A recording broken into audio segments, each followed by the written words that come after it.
키워드가 질문인데요. 팬덤이 아닌 대의원이 문제인가? 물음표입니다. 지금 민주당 내에서 이 대의원제를 폐지 또는 그 영향력을 축소하려는 움직임이 혁신위 차원에서 논의가 되고 있고 조만간 발표가 된다고 그냥 기정사실화 돼 있습니다. 자, 그럼요. 앞서서 김은경 혁신위원장이 이 대의원제에 대해서 어떤 의견을 낸 적이 있어요. 들어보시죠. 당연히 친명도, 비명도, 친문도, 비문도 아닙니다.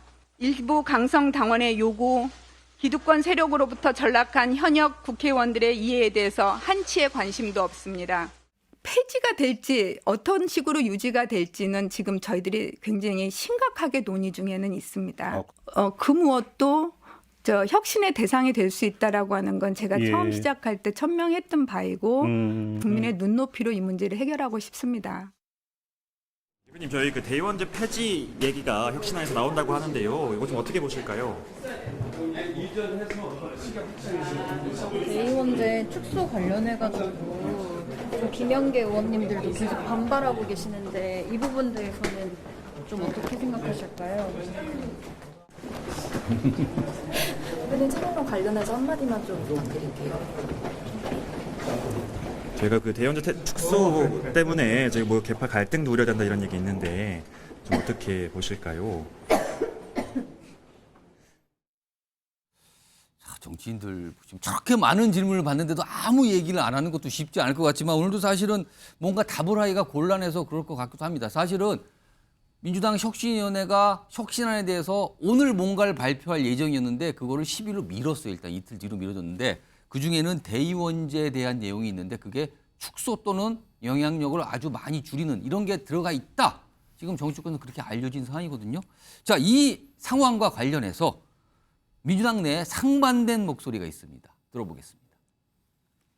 민주당이 전국 정당을 추구하고 있는데 지역세가 굉장히 약한 지역이 있습니다.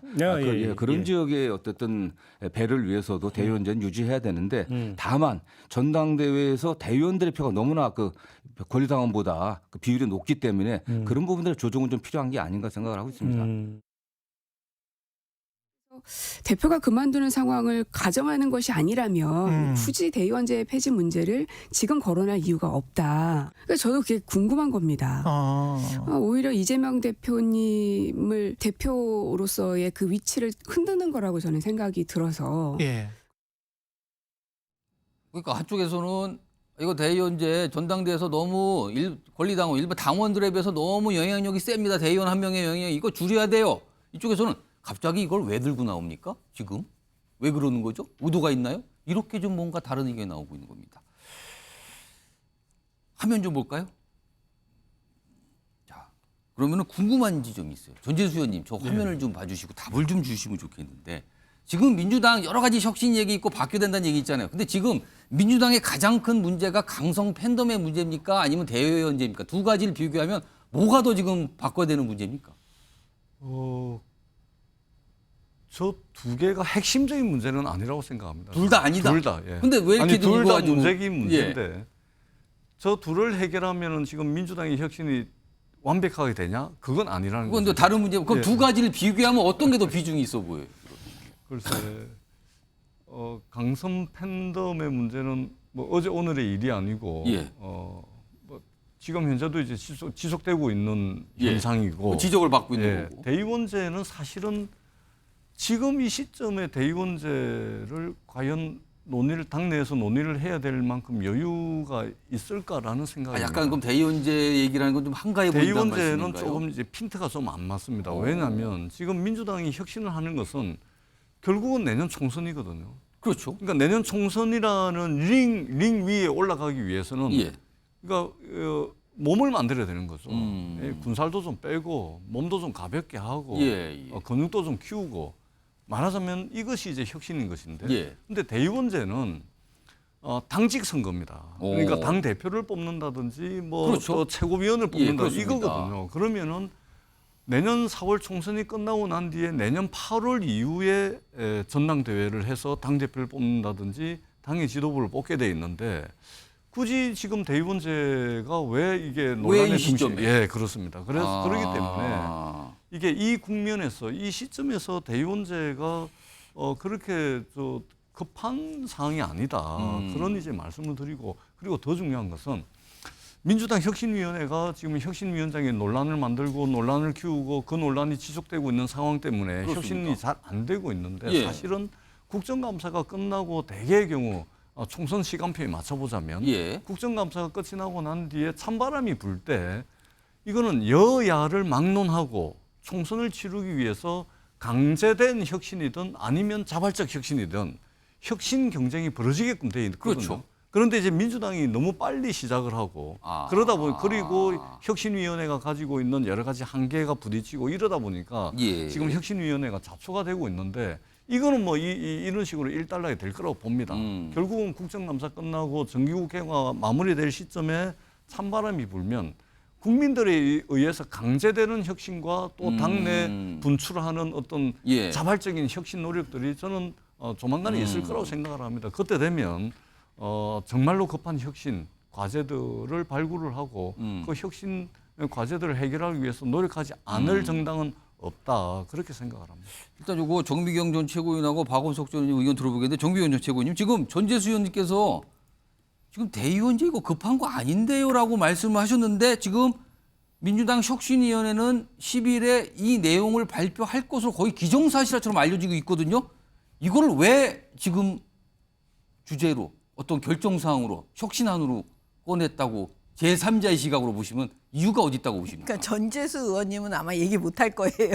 그 말씀을 좀 왜냐하면 해주세요. 친명, 비명 뭐 여러 가지 막 이게 복잡하잖아요. 예. 근데 이제 제3자적인 입장에서 보면 이거는 고치는 게 맞아요. 오. 왜냐하면 민주당 돈봉투 사건이요. 아. 민주당 돈봉투 사건하고 저는 이게 연결되어 있다고 봐요. 그때도 대의원 대상. 그렇죠. 왜냐하면 대의원이 지금 민주당 당원을 보면요. 당대표 일단 당대표 선거할 때 투표 비율이요. 권리당원이 40%고 대의원이 30%예요. 예.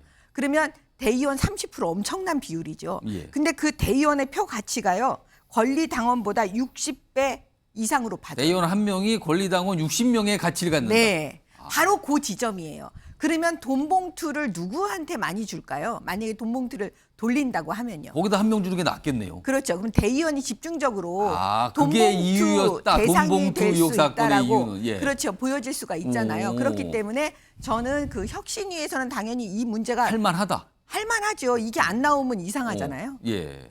그렇게 보시네요. 근데, 자, 근데 저희 전재수 당의 의원님. 문제라 짧게 간단하게 말씀드리겠습니다. 민주당의 이제 권리당원이 호남에는 어마어마하게 많습니다. 그렇죠. 많이 있어요. 그런데 영남에는 민주당의 권리당원이 그렇게 많지가 않습니다. 당원도 지금, 사실은 좀 상대적으로 적죠. 그렇습니다. 상대적으로 굉장히 차이가 너무 많이 나기 때문에 예. 이렇게 돼버리면 이걸 그대로 당내 선거를 가져가게 되면 당내에서 호남의 정치적 목소리만 과잉 반영되고 상대적으로 권리당원이 적은 영남은 정치적 목소리가 과소 반영이 되는 겁니다. 그렇기 때문에 민주당이 지난 수십 년 동안 전국 정당이라는 가치와 노선을 명쾌하게 해왔기 때문에 이런 권리당원 숫자에서 오는 과잉 대표와 과소 대표되는 부분들을 보정하기 위해서 대의원제도를 준 겁니다. 그렇기 때문에 그리고 정당법상에도 반드시 대의기구를 두게끔 돼 있습니다. 그렇기 때문에 이 문제는 여야의 문제도 아니고 민주당만의 문제도 아니고 민주당의 가치와 노선에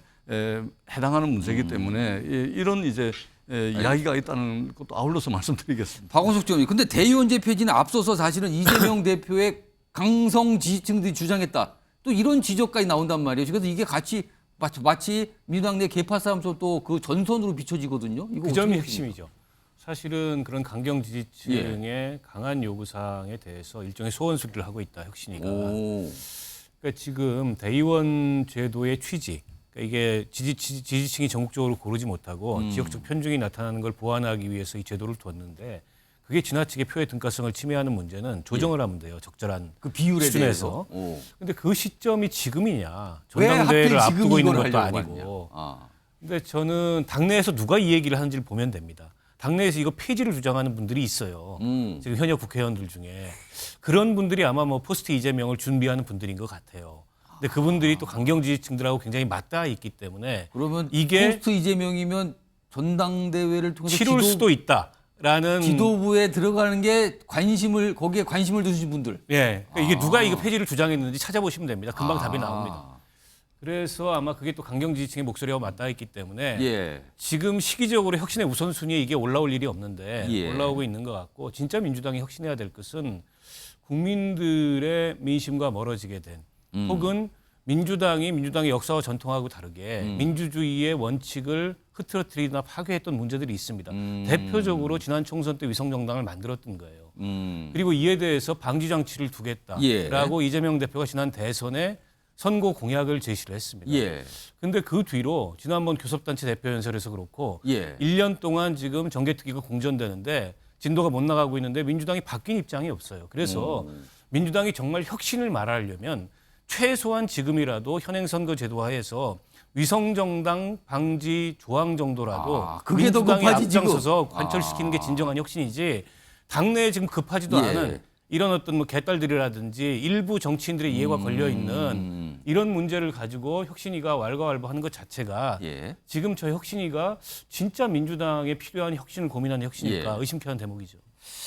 자, 아무튼 발표가 되면 또 민주당 내부가 또 시끌시끌하겠어요. 그러니까 지금 민주당이 어떻게 보면 굉장히 지금 여러 가지 이유로 어수선한 상태거든요.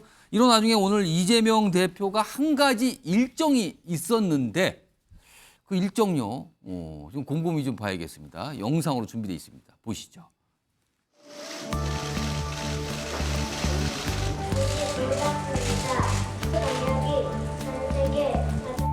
실질적 당사자라고 할 수 있는 우리 미래 세대 활동가 여러분 말씀 잘 들었습니다. 핵오염수 배출 문제에 대해서 총력 단결해서 대책을 강구하고 저지할 때가 된 것 같습니다. 더 나은 세상 그리고 안전한 세상 함께 만들어 가도록 하겠습니다. 홍석준 의원님. 그러니까 오늘 이재명 대표가 후쿠시마 오염수 관련해서 어린이 활동가들을 만나서 뭐 얘기를 하고 어린이 활동가를 뭐 소개하고 얘기를 듣고 뭐 이런 자리였거든요. 근데 결국 여기 정부 성토장 아닙니까 그러면?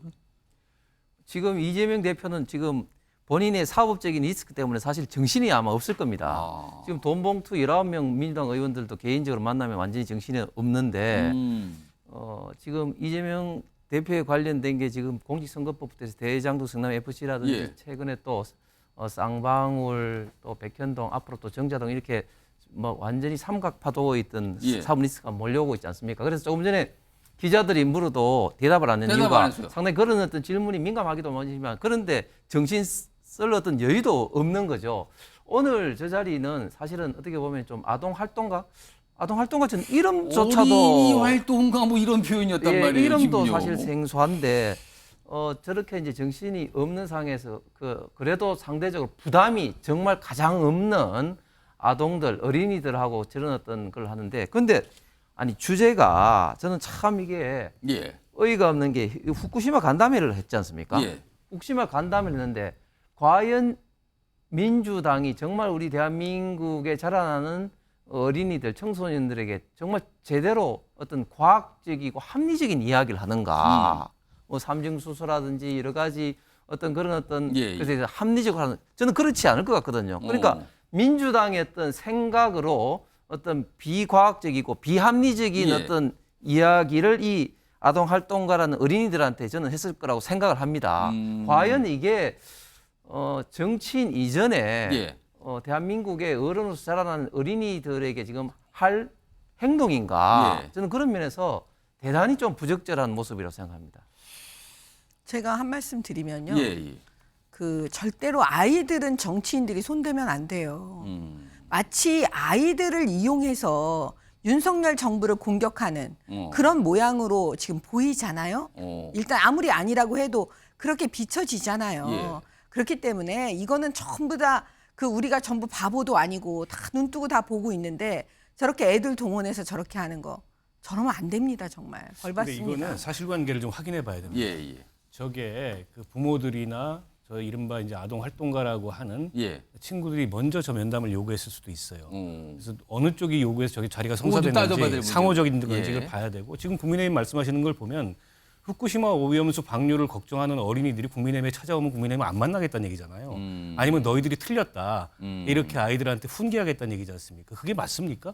아니, 환경에 그런 얘기가 대해서 아니죠. 미래를 살아갈 지금보다 훨씬 더 그 긴 미래를 예. 살아갈 친구들이 걱정하는 거에 대해서 너희들은 과학적이지 않고 너희들은 틀렸고 예. 그런 얘기 하려면 우리는 안 만나주겠다. 이렇게 얘기하는 거나 마찬가지잖아요. 김은경 정미경 김은경 혁신위원장이 뭐라고 했는지 알아요? 어르신들한테 미래가 짧으신 분들이래요. 미래가 짧으신 분들은 투표 조금 해야 된대요. 지금 그 말하고 똑같잖아요. 제 얘기는 뭐냐면 국민의힘에서 만약에 어린아이들이 찾아와가지고 물어본다면 왜 안 만납니까? 당연히 만나야죠. 만나서 과학적으로 제대로 객관적으로 얘기해줘야죠. 근데 지금 그러면 이재명 대표가 아이들을 만나가지고 과학적이고 객관적으로 합리적으로 얘기해줬나요? 그거 아니잖아요. 그냥 공격하는 거잖아요. 이건 나쁜 거고 윤석열 정부가 이렇게 하는 거고 결국 그 얘기하는 거잖아요. 그러니까 제가 말씀드린 건 김은경 혁신위원장이 어린 중학생 아들의 말을 빌려서 자기의 얘기를 하는 거잖아요. 그거 똑같은 거예요. 이재명 대표는 아이들의 입을 통해서 윤석열 정부를 공격하게 만드는 거잖아요. 그래서 저는 잘못됐다고 후쿠시마 말씀드리는 오염수에 거예요. 대해서 국민의힘이 주장하는 이 과학적이고 또 객관적인 근거라는 것은 국민의힘의 주장일 뿐이에요. 그게 정말 과학이고 객관이 아니고 그게 다른 과학적이고 다른 객관적인 입장이 예. 있는 거예요. 잠깐만요. 제가 그게 어떻게 잠깐만요. 국민의힘 주장이라고 얘기를 지금 하십니까? 여기 지금 주장이죠. 수많은 전문가들이 잠깐만요. 나와서 다른 수많은 다 전문가들 얘기를 알겠어요. 하고 있는데 지금요, 그걸 잠깐만요. 국민의힘이라고 얘기를 하고 자, 있잖아요. 앵커의 이 진행에 좀 따라주시기 바랍니다. 지금요, 갑자기 후쿠시마 오염수 또 이거 방류 맞아 안 맞아 이 토론을 가는데 이 지금 주제의 목적은 그게 아니었어요. 요 주제와 관련해서 예, 제가 전재수 의원님. 그래서 제가 두 분이서 이렇게 그 말씀을 나누는 사이에 잠시 찾아봤어요. 예, 어떤 걸 찾으셨어요? 그러니까 세계적으로 울림이 있는 우리 그 아동 활동가, 청소년 활동가들 사례들 중에 캐나다 출신의 활동가 세븐 서즈키라는 12살 아이인데 1992년도에 지구 정상회의에 참석해가지고 환경 보호를 역설하는 연설을 했습니다. 이 선동인가요? 굉장한 세계인의 박수 갈채와 공감을 얻었죠. 그리고 15살의 활동가로 이름이 붙여져 있는 스웨덴 출신의 그레타 툰베리라는 활동가가 있는데 이 기후 위기 경각심을 또 불러일으켜 가지고 알겠어요. 전재수 의원님 말씀 사례가 있다. 해양 생태계 보전, 있다. 그다음에 이 해고염수 이거 안 된다 이렇게 주장하는 것을 정치적으로 선동하고 이런 것이 아니고 이 아이들의 물음에 대해서 국민의힘이 답할 필요는 있겠죠. 자, 마지막으로 정미경 정치위원께 발언기 드릴게요. 거기에 민주당의 이재명 대표가 거기 당대표예요. 지금 핵심은 뭐냐면 지금 이재명 대표이기 때문에 다 문제를 삼고 있는 거예요. 당대표면 당대표답게 나라를 위해서 정확하게 말을 해줘야지. 이제는 안 되니까 하도 안 되니까 해도 안 되니까 이제 아이들까지 동원해서 저렇게 활동가라고 얘기하면서 애들한테 그렇게 하면 돼요? 그렇게 하시면 안 되는 거예요. 아이들한테 소송 당합니다. 동원된 아이들이 알겠습니다. 아닙니다. 알겠습니다. 무슨 자, 동원된 아이들이라고 제가 얘기했습니까? 조금 전에 아이들 동원했다고 네? 말씀하셨죠. 난 동원됐다는 단어를 쓴 적이 표현에 쓰지 없어요. 마시고요. 정확하게 말씀드리겠습니다. 오늘 이재명 대표가 어떤 행사가 있었는데 그 행사장에 어린이 활동가라고 소개가 된 초등학생 등등등이 뭔가 얘기를 했고요. 이재명 대표도 얘기했고요. 듣고 이런 모습이 있었습니다. 그래서 오늘 다뤄봤습니다. 굉장히 첨예하게 지금 의견 대립을 보여줬어요. 알겠습니다.